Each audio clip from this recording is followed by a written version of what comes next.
What's up, YouTube? And I'm back with another video. And today we about to see what's up with Bloodhound Lil Jeff. Um, I didn't know that he died until somebody said something in the comments, and um, I remember I had messaged my little brother. I was like, "You got me listening to dead rappers." I didn't know he died, but we finna go on and get into this documentary that I found and go on and see what's up, because I kind of want to know the history of Bloodhound Lil Jeff. So, as always, y'all go ahead and like, comment, and subscribe, and yeah, let's go ahead and get into it and see what he's talking about. But wait, before we get into it, let me go ahead and Vibe loud. yeah. Go ahead and put that sound effects in it so you know it's me. But yeah, let's go on and get into it. Let's see what he's talking about. Reputation has always mattered in hip-hop. If you say something, there's a sense that you need to be able to say it verifiably, but it seems like this is only unique to rappers. After all, it's not like anyone asked Freddie Mercury of Queen, Tom Jones, or Johnny Cash if they really killed people when they claimed they caught bodies on songs. Yet, in the warped world of drill music, the more dirt you do, the more lucrative your rap career becomes. However, there's two sides to be. I mean, that is kind of a true fact. Like, the more you do, like, the more dirt you do, people go praise it. People go look at it as to like, oh yeah, he did, he beat up this person, he did that. Let's go praise him and put more eyes on them. Let's go put more eyes on the person. And it's just like getting that in the world today, you can say, getting that viral content.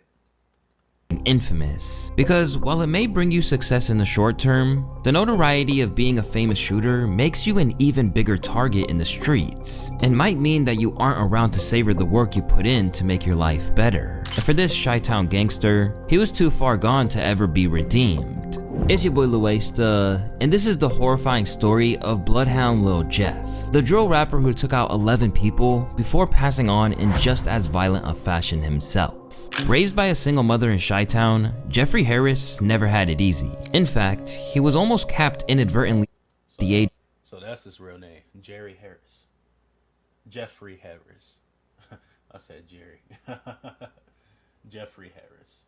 14, when his house was shot up due to his older brother's own gang ties. Meanwhile, his father, who wasn't around, allegedly had ties to 068 C Block. Hailing from 79th Street and Maryland Avenue on the east side, this is Black Disciples territory. And eventually, Jeff threw caution to the wind when his dreams of basketball were over. I was 16. I was trying to play basketball, but that's around the time I ain't make the varsity team. I'm looking around because I just got a little kitten. Her name Chiro.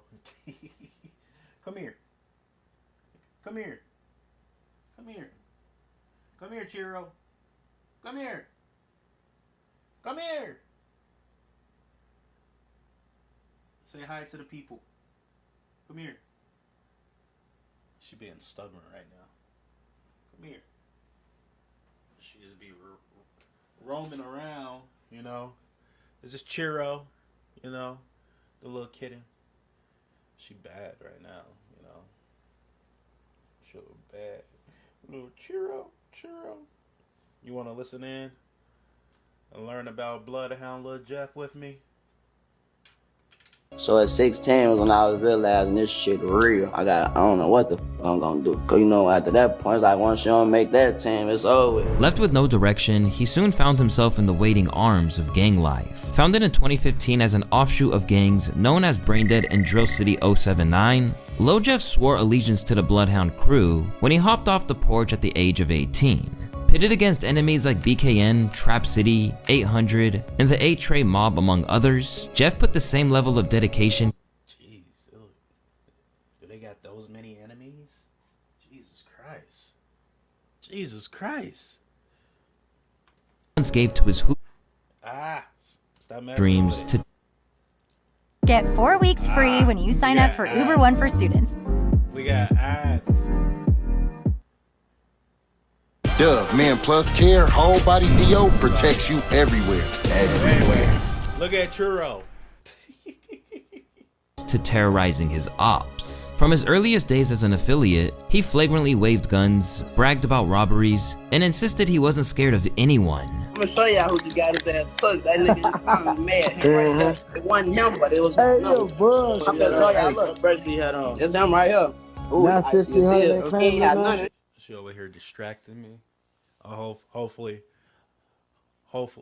by her being this young, by Churro being this young, she be scratching at my feet. And I don't like it. Look at her. She finna try to come get my feet right now. So I try to hold her.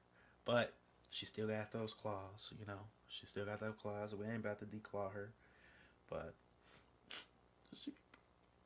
she be scratching the heck out of me. It hurts. What a burst of that?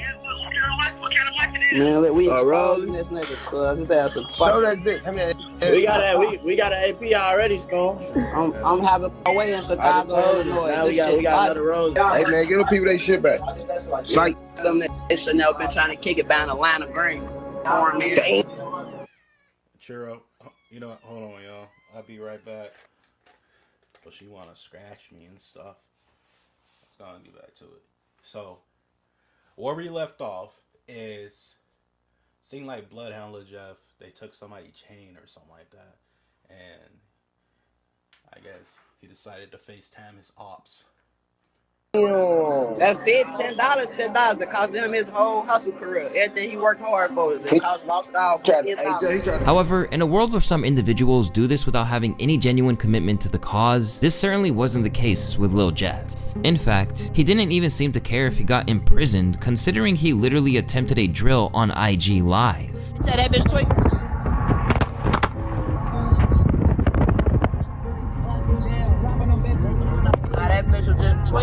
Despite his young age and lack of experience, Jeff quickly became a key player in the gang. The turning point came when his close confidant Z-Money was taken out in what was believed to be a backdooring hit.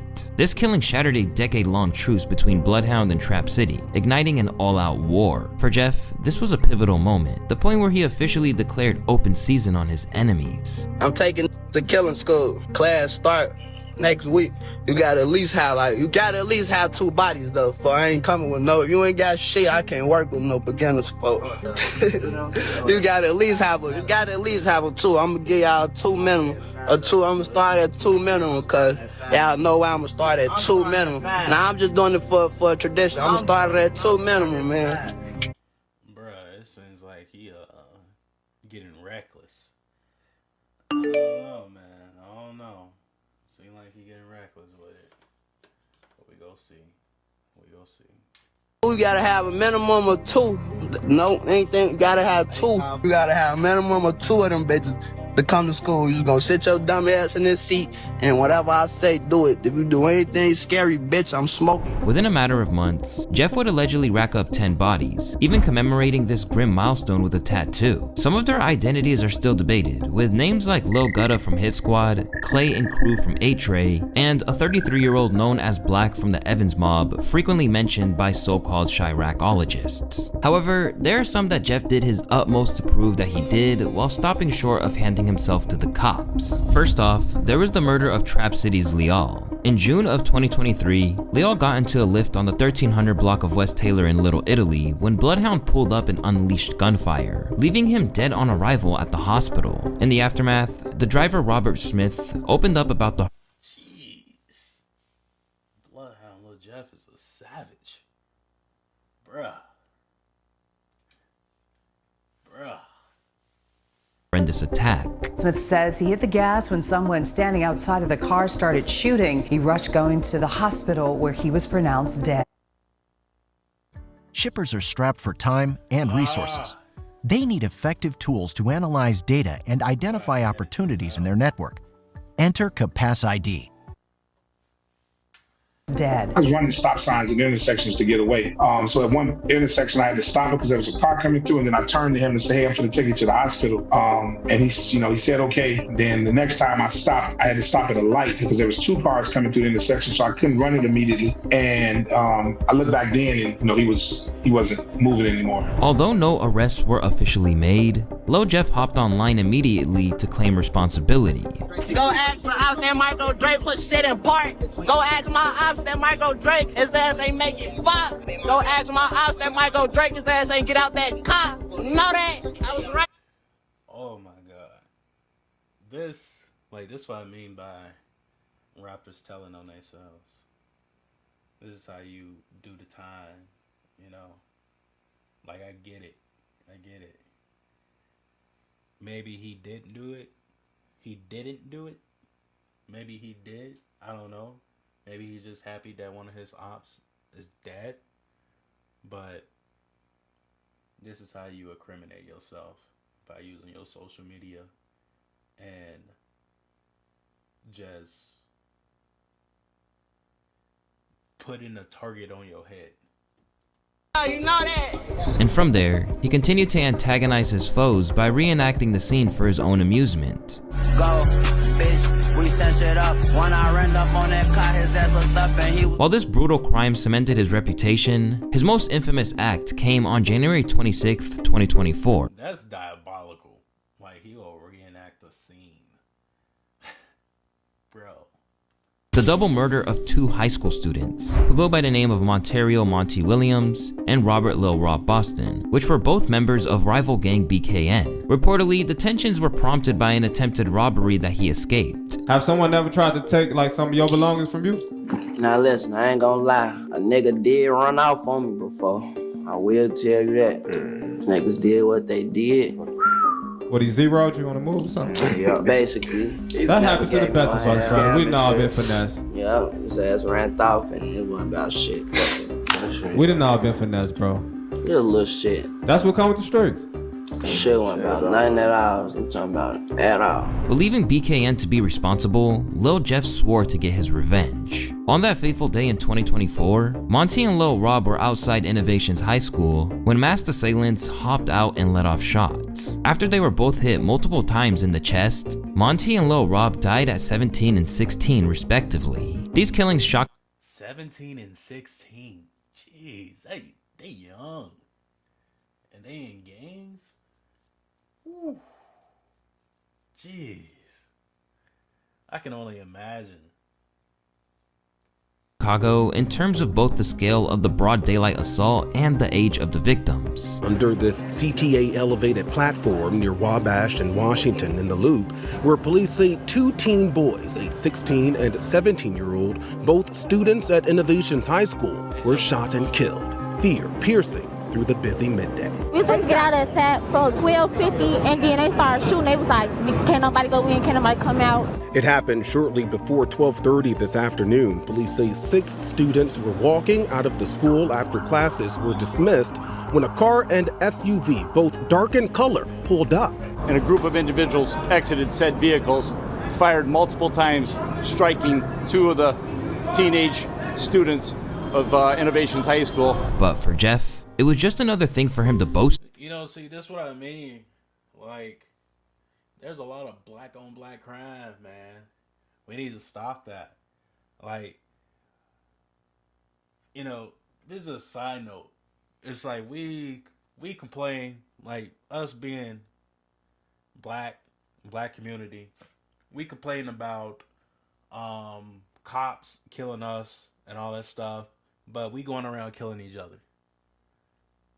It's like the cops don't even have to kill us at this point. They can just watch us kill each other. And by them not catching who killed them, I'm not saying that it's Lil Jeff, but by him hopping on his IGs, you know, you can obviously point the finger at Lil Jeff. But it's just like the cops ain't gonna do nothing about it. You know, like, obviously, they ain't doing nothing. There's like, oh, we just gonna let them kill each other. So, you know, like I understand it, like when cops kill, you know, like people, black people in particular, but it's just like at the same time, shit, we killing each other over what? But let's continue. I feel if I get mad enough, the shit will start happening. I went black for like a week, and poof. Gotta go after that one. Poof. I came back. So you think you know Wix, but do you really? First up, we've got Shake video masks. You can use. So poof. So obviously he holding up too. Like that's the signal of saying like two poof gone, two more gone, poof. Like I know what that mean. Y'all know what that mean. So, and it's just like people in the either just laughing about it, like it's something serious, super serious. Them niggas though. Elsewhere, in his newly launched rap career, Lil Jeff made reference to turning Za into Za, referring to another moniker for Monty. Bitches wanna eat dick cause they know I smoke out. We really spank shit, turns out into Za. Damn. Suddenly, Jeff became a rising name in Chicago, and as he transitioned into music, his notoriety only fueled his buzz. But with his growing legend came an ever-expanding list of enemies. While he's often recognized as a rapper, it's important to note that Lil Jeff's music career was incredibly short-lived. His earliest tracks like Can't Beat Us only surfaced about 2 years ago. But you know, see, I wish his music career wasn't short-lived, but at the end of the day, Lil Jeff could have seen it, should have seen it coming. Like him dying. He should have seen that coming. He should have seen that his ops is going to come for him. Even if they teamed up, his ops teamed up with other ops and shook him down. I don't know exactly what happened, but I guess if this video explain it, we probably go get into it. But hey, his name now carrying weight both in the streets of Chicago and on Reddit as an active shooter, his Stepping in Blood mixtape soon got immensely popular. Soon enough, he was getting calls for interviews where he became cryptic about the— you know, I might have to listen to that Stepping in Blood mixtape. I haven't dived. Yeah, I'm gonna have to listen to the whole thing. Probably react to it. exact activities he was up to on the streets. Cause they said Bloodhound Lil Jeff got 10 bodies. I said, okay, well he can't be in Iraq then. This nigga must be, you feel me, in the UK. You know what I'm saying? So we definitely want to get to know the Bloodhound Lil Jeff story today. Can you start by telling us where you from? Chicago, you know it, east side of Chicago. East side of Chicago. However, it's clear that he leaned into the image whenever he got the chance. So, okay, so you got this reputation, man. You got this crazy reputation. Yeah. Feel me? How do you move through Chicago? Do you feel like you probably got a target on your back? Hell nah, these niggas scared me. I'm outside every day, they ass ducking. I never see people on live. See, that's what he messed up at. Like saying that, like they scared. No. They plotting on you. They ain't scared. They moving in a way that they gonna get you. They gonna get their get back. And the way things turned out, they definitely got their get back.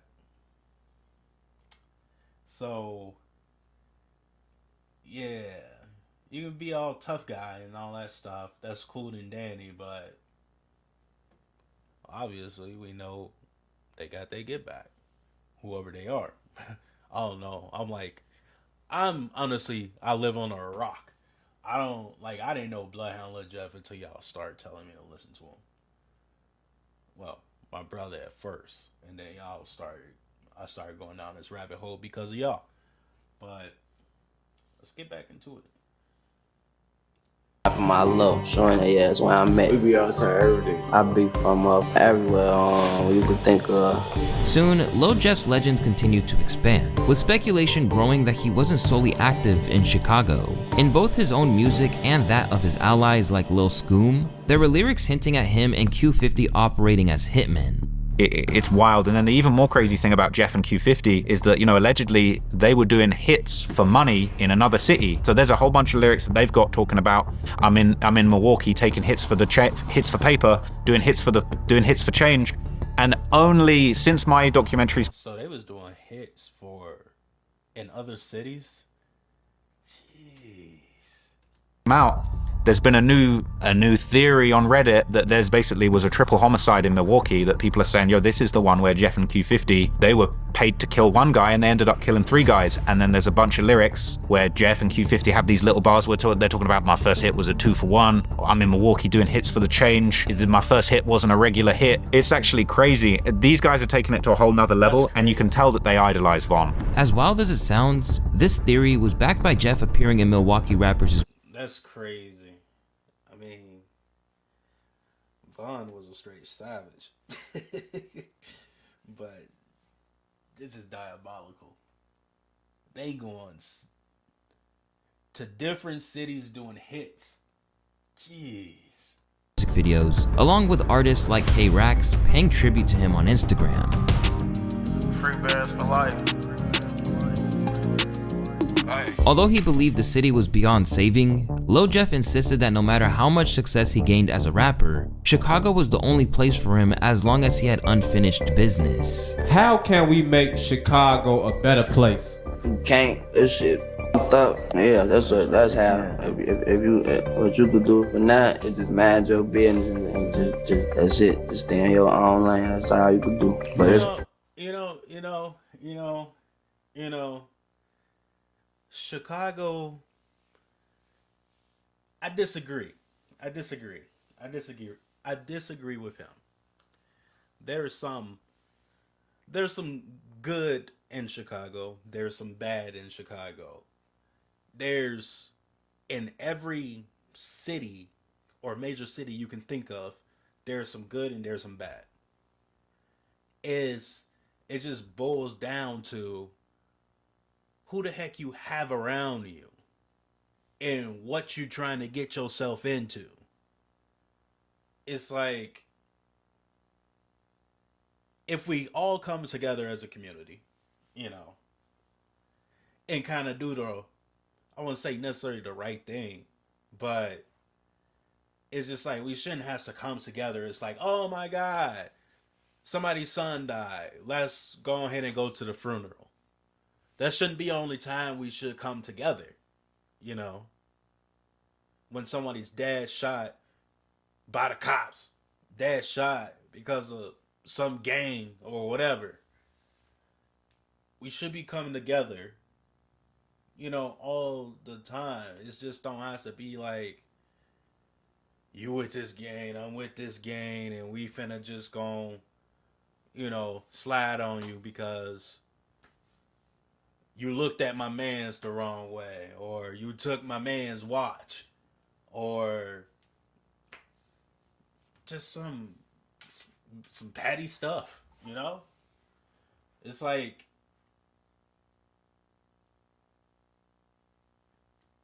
I feel like that's why other races don't even mess with us like that.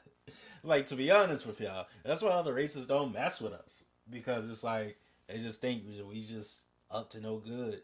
And let's give us, black community, a bad reputation, because if someone just looking at us, or is just like, clenching their purse or whatever, it's just like sending off the wrong message. And if we say something to them, it's just gonna be like, now we finna, yeah. But it's just a lot that need to change. Like, yeah, you can get money you can put money in the streets, but what's that's gonna do? It's like, yeah, you can do that, but it's just like it's based on changed behavior, It's based on that. up. I ain't this shit up. You just gotta get the fuck on. If you can move, go ahead and get the fuck out of here. Yeah, I know you aspire to move one day once you... No. No? I ain't ducking my shit, boy. Then you wanna stay? I love the rack. It's bustin'. I'm gonna move one day though, but not right now. Yeah. I got shit going on. But no matter how ruthless he seemed, Jeff wasn't as cold-hearted as he made himself out to be. Beneath the tough exterior, it was clear that he was self-medicating to cope with the trauma of his lifestyle. At one point, he was even seen snorting a perk mid-interview. Now I see you over there, you getting something This together. ain't about shit, no attention. We ain't never seen that on DJ UTV before. There's a lot of shit you ain't never seen. See, he's self-medicating and stuff. Obviously, he dealing with something. Obviously, he going through something. Like, you know, the lifestyle that he living, he's just like, maybe it's too much for him.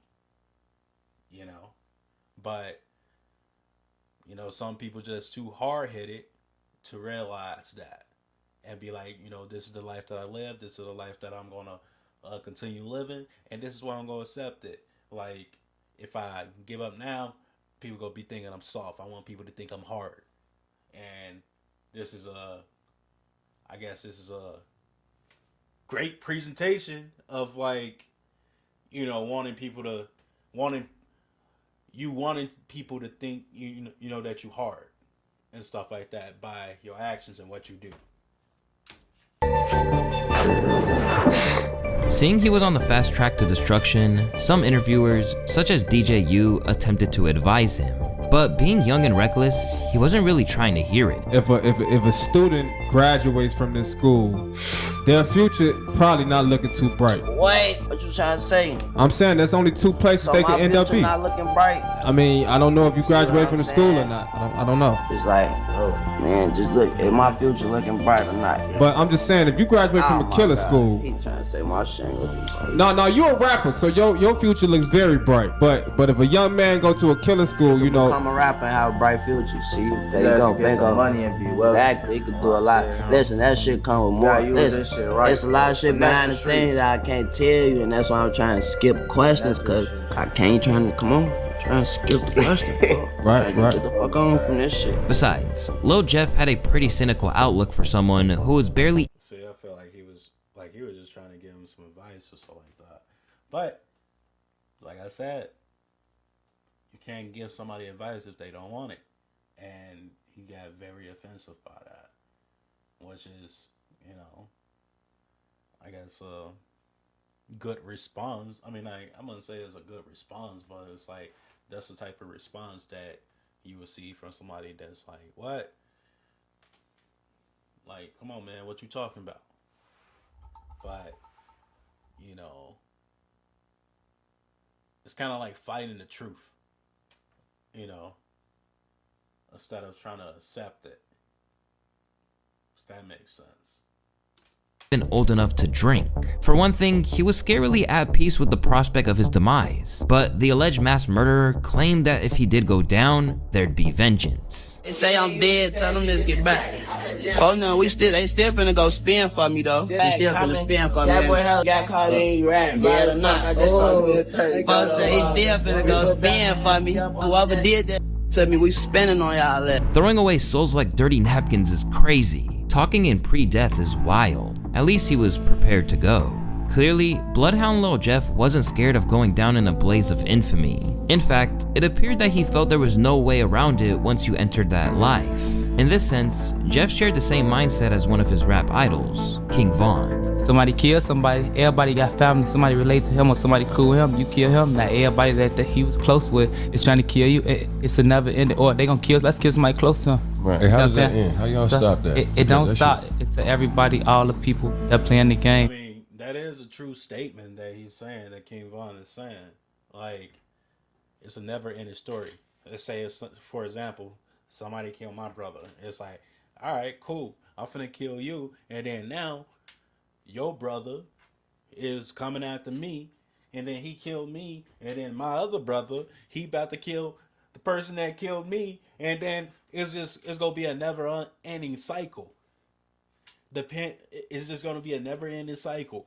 And then You know, if I had kids and they had kids or something like that, our kids go grow up and hate each other and then kill each other. So it's gonna be a never ending cycle. That's what I mean by, you know, the cops don't need us. I mean, like, has to kill us. They can just watch on the sidelines and watch us kill each other. That's how it's been for centuries. But, you know, nobody want to cause truth because nobody want to look soft. It's gone. You see what I'm saying? It's the last man standing. It's either you gonna be in jail, you gonna die, or you getting lucky around this bitch. Prime to keep Exactly what he said. As long as he could, Lil Jeff would never back down nor retreat. So when things went left, those in the know saw it as a foregone conclusion. Inevitably though, if you knew Jeffrey, yes, inevitably. And sure enough, in the same year that he was catapulted to fame, Lil Jeff would be taken out of the picture. Considering how much dirt he did in the streets towards his rivals, Lil Jeff was already firmly on their most wanted list. But the situation escalated when he was caught in Trap City during an attempted drill. After chasing his enemies into their own territory, Jeff stormed into a house, aiming to take out an op, only to catch a bullet to the chest. And although he was rushed to the hospital, it was a little too late, as he was pronounced dead on arrival. The crime scene noted that a male victim, John Doe, was near a sidewalk when he was struck in the chest by gunfire. The victim was transported to the hospital where he was pronounced dead. There are no suspects in custody. A large number of shell casings were located at the crime scene. Lil Jeff was gunned down at just 21 years old, and for his enemies, his death was a... He was only 21 years old. Dang. Now, if you think about it, you know, I feel like I always say this. It's like, if I'm thinking about, like, you know, not just Lil Jeff, I'm thinking about XX Tentacion, Juice WRLD, Lil Peep, like all those rappers that died, and it's just like, okay, somebody else got to be profiting off your music now. Like, I'm not sure if Lil Jeff was signed with anybody, but somebody in his circle can make a deal and be like, all right, cool, I'm the manager of Lil Jeff Music. Let me go in and make a deal with some major label and stuff like that so they can capitalize on it. The label can capitalize on it. They probably give him a payout. He don't even accept royalties. He just see the cha-ching, big check, boom. But, you know, that's kind of how, like, it works. When somebody die that is a rapper, they get hot, super hot, and then on top of that, the labels take the money. Like, people think that, oh yeah, that money goes to the family and stuff. No, it does not. It does not. It does not. Like, these are brand names. Like, his government name and the gang name that, you know, the parents and stuff gave him, it don't go to that name. Like, this is brands. Like, if you think of someone like Drake or Kendrick Lamar, those are brand names. Like, if you thinking that all that money and stuff like that goes to the family, it do not. For celebration. Hey, okay, he's thinking. Hey, man, Foxy, baby. Hey, man, Foxy. They say they chop that brain.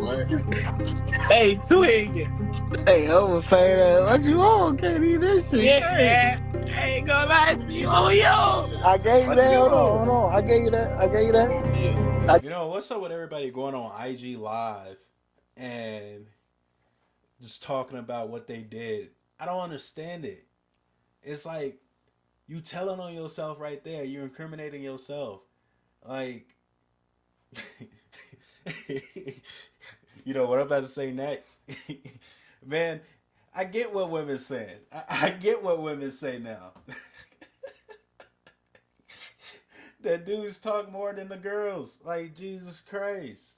You be telling on yourself in your raps and all that stuff too. And that's how you catch a Rico, all that stuff, and blah, blah, blah.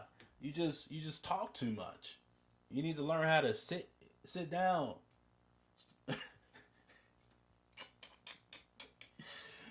I don't understand the IG live. Like, yeah. I just killed 50 people and I just did this. Ha ha ha. Shot him in his chest. Blah blah blah. It's like, come on, man. And they got about 2,000 people in there. Maybe like 10 of those is cops trying to figure out where you at. I bet. Pop that right now. But to so many others like FBG Young, it was a case of a young man striving to be something to the extent that it killed him. I feel like they die out faster because they just jumping into something, they don't know the steps of it. They just like, okay, jumping in and go off to diss songs and still gotta catch the bus or still gotta ride and catch the Uber and Yeah. stuff like that. That is facts too. Like, you're doing diss songs, but you still gotta catch the bus because you haven't made it nowhere yet. It's like you haven't made or profit off your music yet. So you still gotta walk, catch a bus. As soon as they catch you, by yourself, because you done pissed off a lot of people. Oh, they go definitely be on your bumper. They don't really know, like, a lot of things can affect you with going that route, especially when you ain't got everything taken care of already. You still a kid. When you first starting off anyway, you still living with your mama. You probably ain't got no money. You gotta take these buses. You fucking with these hoes that fucking with these other people. So it's all stuff could play out. But they not knowing this at the time though. According to Chirac experts, the death of Lil Jeff was linked to the attempted setup of a man named Trap City Rob. You can see on the video somebody outside like talking to their girlfriend or, talking to a person who they just interacted with. And you see him run down and chase the guy in the house. And then you see him flying back off the porch. And then you hear do. And the paperwork can say he was hit 19 times in the chest area. He was shot 19 times. And dang, 19 times in the chest. Ain't no way he lived. Ain't no way. But yeah, that's crazy.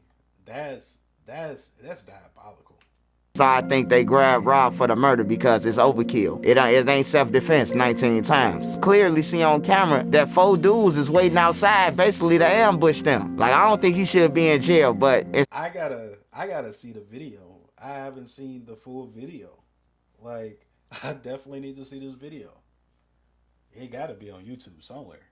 Chicago, they lock up the wrong people. They let out the wrong people, and it's just crazy, man. But Rob, he's still up in there. He's still up in there. He got charged with the murder of Lil Jeff. Rob was recently picked up for the murder after a witness allegedly placed him at the scene. In a bizarre twist, cops had to use 2 sets of cuffs on Rob's due to his sheer size. But with a lack of solid evidence, he was ultimately released. Rather than boasting about it, he seems more focused on moving forward. Go ahead, yes. He told me I don't want to talk. You don't want to talk? Yeah. I trot Rob. What you on, gang? What you on, gang? Shit, we coolin'. Yeah. We right here talking. As for Lil Jeff's fans, they simply saw it as a case of squandering the potential he had. He jumped off the porch at 18, which means he had nothing to do after high school but hang with the wrong crowd, and went hard in the streets to catch up or prove himself. Having a name as an alleged killer and definitely a robber while moving around like that is like having a death wish. But that's what I'm saying. It's definitely like having a death wish. It's like he made so many enemies that he basically did it to himself. Normal people saw him as someone who simply squandered his potential and fell victim to the streets. So-called Chiracologists praised him as a legend. I mean, I would say he could have just stick to rap. Like, like F all that street stuff, stick to rap. I'm cool with people dissing people in their songs and stuff like that. That's fine. But it's just like, you see him in person, and then, like, y'all want to shoot at each other. It's like, come on, bro. Come on, bro. Let's not do that. Let's not do that. Because if you got a whole career and you popping off and stuff like that, you like, maybe rap is going to take me somewhere. Maybe I should stop doing what I'm trying to do, and maybe I can take care of the people that, that's probably going to hold it down and stuff. But now, you ain't here. So now people not even gonna be looking at you like, yeah, you're popular now, but you dead. And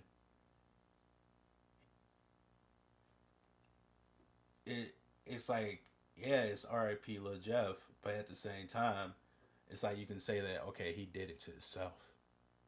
He definitely did. Is the legions of kids on Reddit who are really like worshiping Lil Jeff for the amount of murders that he was What is it called? Jeffology? Yeah, there's a Jeffology. They have a Jeffology subreddit. I definitely hate this podcast. I don't even know why he featured this podcast on here. They're calling him J-Roy, which I was very into that. Like, one of the most damning things is like this series of emojis that he would put in his captions, in which each different emoji seemed to reference a different person. So like a lot of people have seen this like really traumatic video of basically these two high school age kids that got killed in Chicago.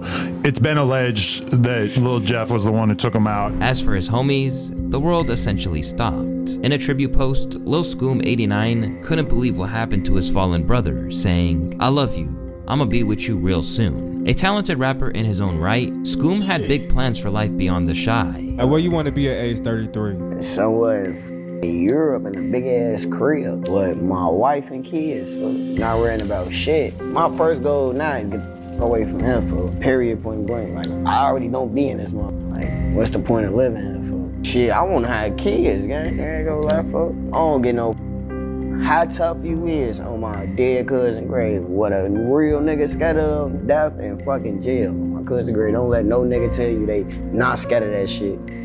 I mean, he is speaking straight facts. I ain't gonna lie. He is speaking straight facts. Like, people are scared of death in jail. Like, death in jail. Like, I feel like he got his head on straight. Like, he wants to get out of his situation and have a family and a wife. Like, he want to have some kids. Big ups to him. But tragically, Scoom wouldn't get a chance to achieve any of that. Instead, he barely lasted a month before he was ambushed and murdered while simply trying to get a haircut. And with that, Chicago drill. Yeah, I mean, yeah, I had to learn from y'all that Lil Scoom died too. So it's like, jeez, bro. I'm more devastated than Lil Scoom death than Lil Jeff's death. Like, because he wanted to get out. He wanted, to make something for himself. Lil Jeff, he just wanted to stay there and do what he do. Relieved of two of its biggest prospects for the future, leaving a glaring hole in the scene. I feel like if they had some real guidance in their life, like motherfuckers who's really standing on them, how motherfuckers be standing on me and how I stand on my artists, and I feel like Lil Jeff and Lil Scoom, them little niggas they was something to work with. Like I ain't gonna lie, like they the new generation. I mean, he is speaking some facts. Like I feel like they had a lot of potential. I do like a lot of their music, and I know y'all do too. So it's like if they would have just focused on the rap aspects of things instead of the street aspects of things, instead of dissing, different types of clips and stuff like that, they'll still be here today and have a successful career in rap. Because they did have eyes on them. So it's just like, why throw that away for like some gang shit? By the sounds of it, all that despair hasn't stopped 079 Bloodhound from staying active. According to Traplo Ross, their homie and fellow rapper Q50 has recently picked up where Jeff left off. He also argues that if Jeff had survived, he would almost certainly be behind bars by now. Q50's still out here. He got arrested for a little period of time, but he got let back out, and he's just out here, navigating the streets supposedly with 8 bodies. I don't know how he's not in jail. It's actually kind of baffling, this whole situation. I think if Jeff was here, he would definitely be in jail, facing really serious charges for a number of bodies that he'd allegedly committed and claimed. Those guys made it that is definitely facts too, so obvious for everyone, In a rare interview, Q50, who spent time behind bars for firearm possession, insisted that he's still pushing on for his brothers in every way. Okay, how did Lil Jeff and Scoom impact your life? Alright, so I ain't gonna lie. When I lost my big brother, I ain't gonna lie, that shit, I'ma keep this shit a buck. Cause I ain't no more, you know, I ain't no lying ass nigga. That shit hurt me. That's my big brother, that's my everyday nigga. This, we the same nigga, we the same brain. We think like, you know what I'm saying? We do everything together. This, when I'm downstairs sleep, this who coming downstairs, he don't get no fuck if I got a hole in the bed. He gonna come downstairs and wake me up just cause that's my big brother. Can't no any nigga just do that. Already reeling from the passing of Jeff, he claimed in a moment of real vulnerability that the death of Scoom was the last straw where he was taken away. Lil Scoom, that was my heart. Cause Lil Bro, the thing y'all don't know about Lil Bro, he had a sweet soul. Lil Bro always smiling. He bring a smile out of me, you know? Yeah. So it's like when my little brother died, and it was a month after, I took that shit. I ain't gonna lie, I had. You know, I would love to interview Q50. I would love to interview him. I have so many questions. I have so many questions.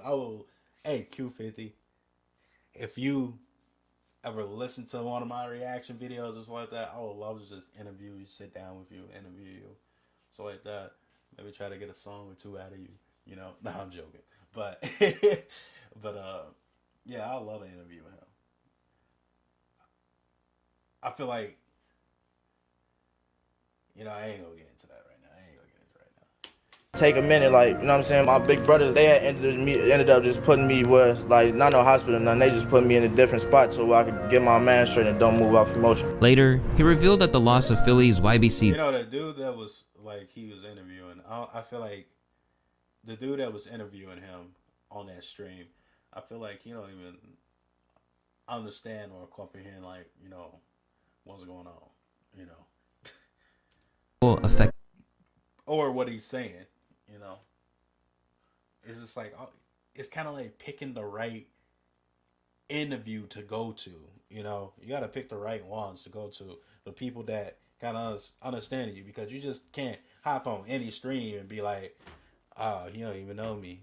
He know of me, but he don't know me, and he don't know how I operate or something like that. He's just asking questions or something like that because his chat or whatever, you know, said something about him. So it's just like, you just gotta pick where you go, you know. You just can't just pick to hop on a stream with somebody because it's like, you know, like for the views or whatever.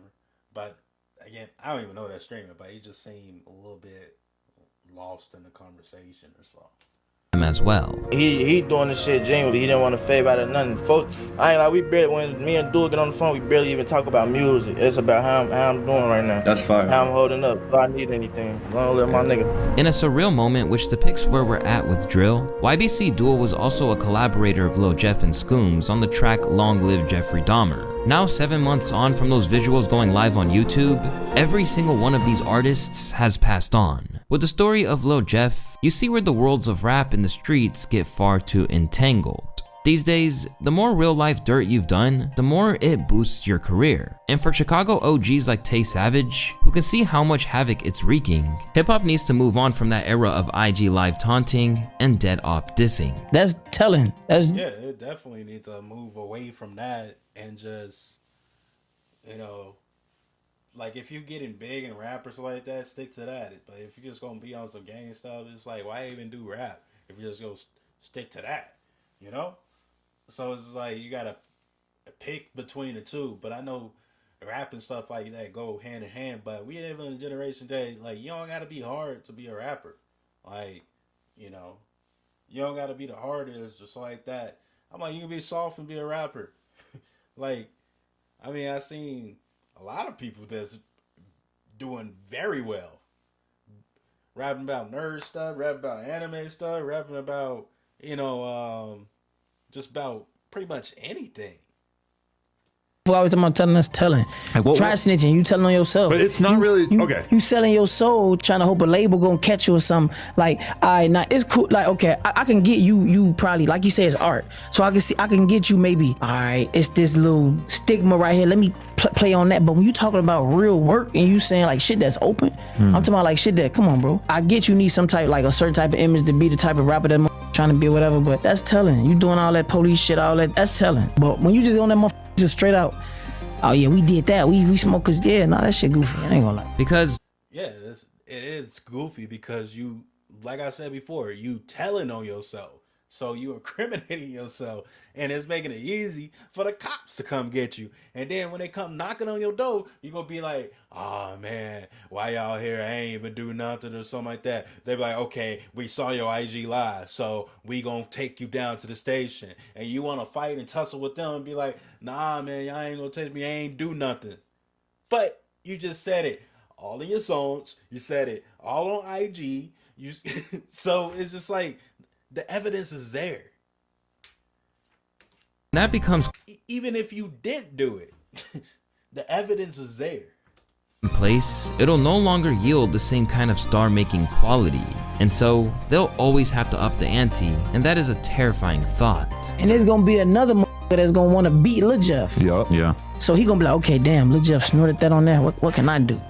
Shit, I'm gonna throw somebody off a bridge on live. Despite how Reddit portrays him, he wasn't Because there's Vaughn, and then I guess Lil Jeff supposedly he idolized Vaughn, and then now it's gonna be somebody that idolized Lil Jeff, and then do the same thing or even worse things to him than him. So it's like the cycle go kind of continue on, but like in different ways. We might not hear about it now, but we probably heard about it later after they died. character. He was a real, albeit dangerous person, and to friends like JB Bin Laden, his loss was deeply felt. When did you meet Lil Jeff? I really like his big brother. That's one of my best friends for real. I know him since he was like really like 6, 7. What's he like growing up as a kid? Folks a badass little kid for real. He's a sneaky badass little kid, you know, bro. He'd be like a sneaky bad. Everything he did for real, he excelled in that shit. You got funny Lil Jeff stories? This one when he was a little kid. Back then we used to have little socks shit, you know, bro was a hooper too. Put his socks on, the little hoopers, elite little Nike socks. Them bitches was there. He be mad as hell, face red as hell. Yeah, that's some real little brother shit. Long live Lil Jeff, man. Long live Schoon, man. Long live LA, man. Free for now, man. Fuck the ops. And unfortunately, the war that took his life and countless others shows no signs of slowing down. Recently, JB Bin Laden and his crew barely survived an ambush at a recording studio, an attack that happened while they were being filmed for a documentary by Brandon Buckingham.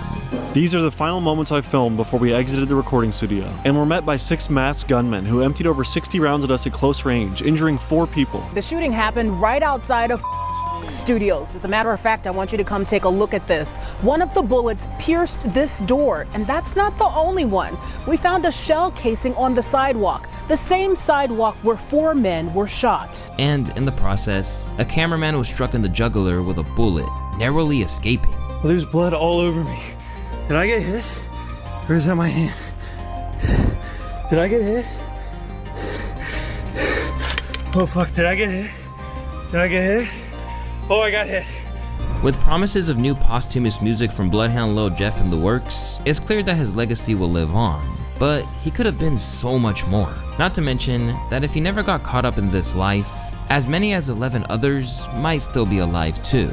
Stop the violence. It's your boy Luesta, and if you guys want to see more videos about the dark side of hip hop, you can click one of the videos on the screen. Alright, yeah, that was a good video. Yeah, let me know y'all thoughts. What y'all think about this? Like, I'm like, obviously he did a good job of breaking it down. It's like, you know, he didn't just go into like just Lil Jeff. He went into like Schoom and like Q50 and all that stuff. So it's like he went into the whole Bloodhound crew. So, it's a tragic story, but at the same time, I'm just thinking to myself, it's like Lil Jeff kind of did it to himself.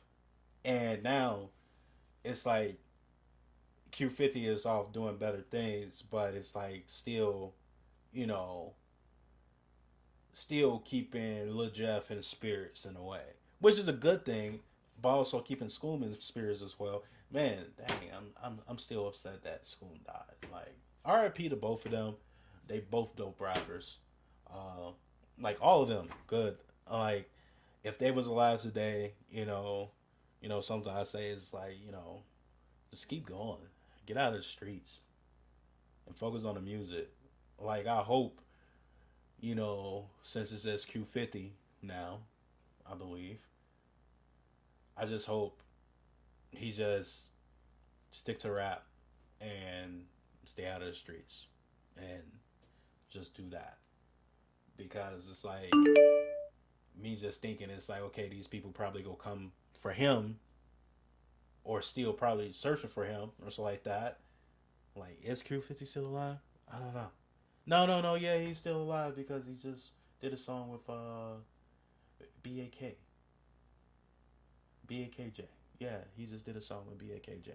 So it's just like I just hope he just don't get too caught up into like the street stuff and just focus on like the rap stuff, because I feel like Q50 excuse me, I feel like Q50 he got a lot of potential as well. So it's just like, you know, I get that his brothers died and stuff like that, and like that's his homies say he called family. But if I feel like he can be successful and go all the way, and it's like just have his brothers in spirit. So let me know what y'all think. I want to know y'all thoughts on this whole Lil Jeff documentary. Like, you know, like it was deep, and from all the stuff that I learned, it's like Lil Jeff did it to himself. Like, if you agree with me or you disagree with me, hey, drop a comment. I want to know your thoughts.